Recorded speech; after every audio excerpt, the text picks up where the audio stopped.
मुल्क इराक में एक शहर है बसरा, वहां हजरत इब्राहिम बिन अदहम तशरीफ ले गए। बसरा वालों को पता चला तो सब जियारत के लिए जमा हो गए। बहुत बड़े वली थे इब्राहिम बिन अदहम। जब जमा हुए तो बसरा के लोगों ने एक सवाल रखा था कि हुजूर ये बताइए, ए बेटा लाइट न जला बाबू, लाइट न जला यार, दिक्कत होगी ना, बैठ जाओ नीचे से करो। बसरा के लोगों ने एक सवाल किया था कि हुजूर एक बात बताइए कि हम लोगों की दुआएं क्यों नहीं कबूल होती हैं? बीमारी में पड़े हैं, तड़प रहे हैं, दुआ मांगते अल्लाह ताला बीमारी से शिफा नहीं देता। गरीबी से कमर टूट गई, दुआ मांगते अल्लाह ताला मोहताजी को दूर नहीं करता। आखिर दुआएं क्यों नहीं कबूल होती? तो बसरा में इब्राहिम बिन अदहम ने जो जवाब दिया था, वो जवाब क्या दिया था? कहा था पहली वजह तो यह है कि खुदा की रोजी खाते और खुदा का शुक्र अदा नहीं करते तो दुआएं कैसे कबूल होंगी? सुभान अल्लाह। खुदा की रोजी खा रहे हो और खुदा का शुक्र अदा नहीं करते। दूसरी वजह बताई थी कि मोहब्बत रसूल का दावा करते हो, रसूलुल्लाह की सुन्नतों से दूर हो तो दुआएं कैसे कबूल होंगी? और तीसरी वजह बताई थी कि कुरान पढ़ते हो, कुरान पर अमल नहीं करते तो दुआएं कैसे कबूल होंगी? आज कुरान बहुत पढ़ते लोग, रमजान महीना पूछो तो कहीं हमारे 5 खत्म होगी, कोई कहीं 7 खत्म होगी। अरे कुरान तिलावत ही के लिए क्या उतरा है कि सिर्फ तिलावत की जाए? कुरान सिर्फ तिलावत के लिए नाजिल नहीं हुआ है, बल्कि कुरान है हुदल लिन्नास, लोगों के हिदायत के लिए कुरान उतरा है। बेशक बेशक बेशक। कुरान पढ़ते हो तो उस पर अमल तो करो कम से कम। कुरान हकीम में 1 जगह नहीं, 2 जगह नहीं, 3 जगह नहीं, बल्कि अल्लाह ताला ने कुरान हकीम में 17 जगह एक ही बात को बार बार कहा है।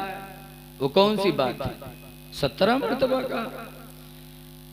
वो कौन सी बात है? अल्लाह ने 17 मरतबा कुरान में बार बार फरमाया। वो ये बात है, अल्लाह फरमाता व बिल वालिदैनि इहसाना, ऐ मेरे बंदो अपने माँ बाप के साथ हुस्ने सुलूक किया करो।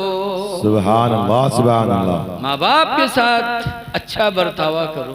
1 मरतबा नहीं, 2 मरतबा नहीं, 17 मरतबा का।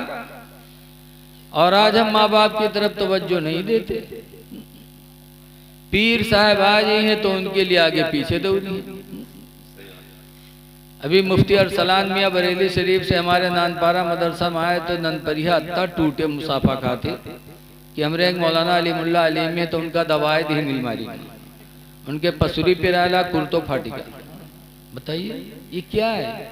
यही इस्लाम में है सिर्फ?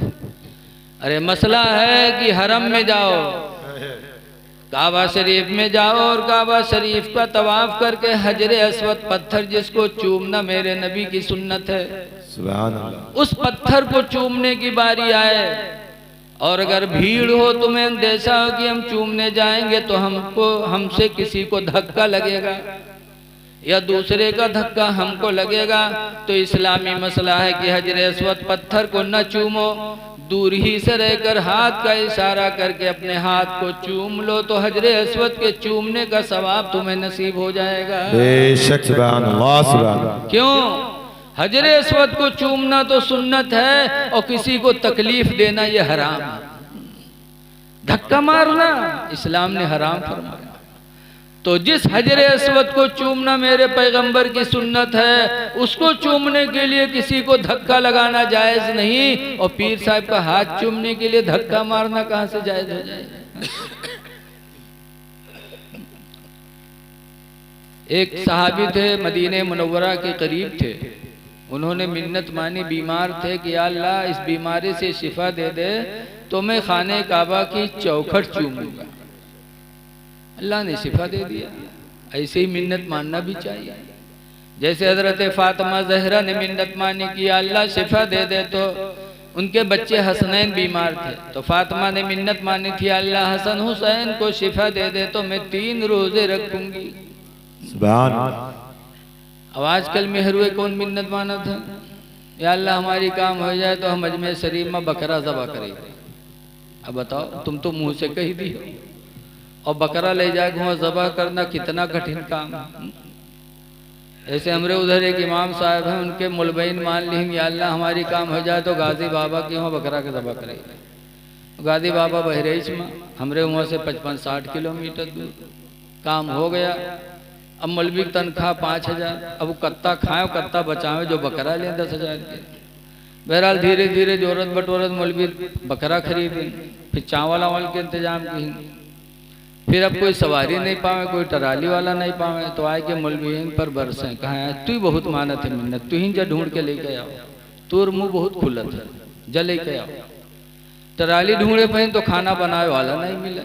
फिर आए के मौलवी पर उस सवार, तब मौलवी पहुँच फैलाई, दुआ मांगे लागे कि ने गाजी बाबा आपकी पुरियाद अब ना मनबे करूँ, ये गाजी बाबा आपकी पुरियाद। अरे मिन्नत मानो या अल्लाह, तू मुझे शिफा दे दे तो मैं 2 रकात नमाज पढ़ूंगा। बेशक बेशक। मिन्नत मानो या अल्लाह, मुझे शिफा दे दे तो मैं रोजा रखूंगा। वो मिन्नत मानो जिसको पूरी करने में भी तुम्हें तकलीफ ना हो। कुरान में है अद्दीन युसरुन, दीन बहुत आसान है। तो जब दीन आसान है तो दीन को कठिन न बनाओ। साहबी ने मिन्नत मानी, अल्लाह मुझे शिफा दे दे तो मैं खाने काबा की चौखट चूमूंगा। ठीक हो गए तो मदीना आए, हुजूर के पास कहने लगे अल्लाह के रसूल मैंने मिन्नत मानी थी तो मेरी मिन्नत पूरी हो गई, तो अब कैसे करूं? तो सरकार ने फरमाया जाओ मक्का काबा की चौखट चूमो।